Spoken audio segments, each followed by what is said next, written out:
There's this great quote from one of the original Winnie the Pooh books, where Pooh and Piglet are walking home at the very end of the day.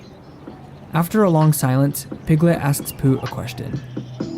"When you wake up in the morning, Pooh," said Piglet at last, "what's the first thing you say to yourself?" "What's for breakfast?" said Pooh. "What do you say, Piglet?" "I say, I wonder what's going to happen exciting today," said Piglet. Pooh nodded thoughtfully. "It's the same thing," he said.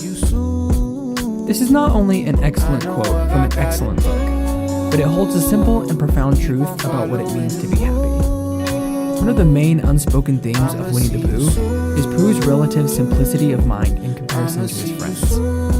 All the other animals look for happiness in a variety of places.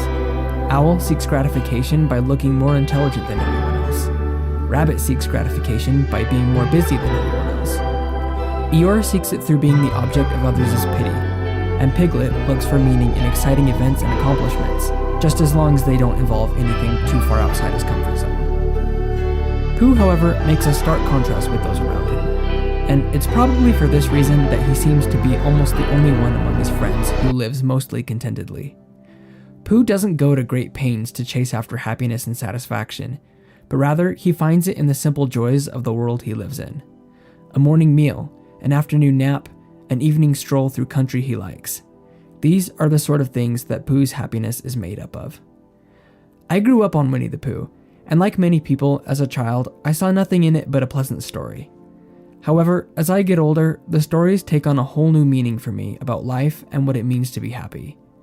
I'm starting to realize to a greater degree that the simple pleasures of life really are important, and today I want to talk about just one element of these pleasures, the element of ritual. When you take a look at all the religions, clubs, societies, or basically any organized system of people, you can realize that almost all of them have at least one thing in common. Most of them contain some kind of ritual.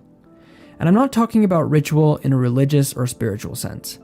What I mean by ritual is some process or habit that is always done the same way, often at a regular and specific time. Examples of ritual can include the way your family used to celebrate a certain holiday, or even just the way you do a particular chore every day. The human race is a ritualistic species. Even outside of the human race, the entire natural world revolves around times and seasons, where there's an appointed time for specific things that are done in specific ways.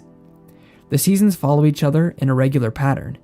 Animals align their sleeping patterns to the cycle of the sun. Plants follow regular, yearly patterns of bloom and decay. These natural rhythms add structure to our lives,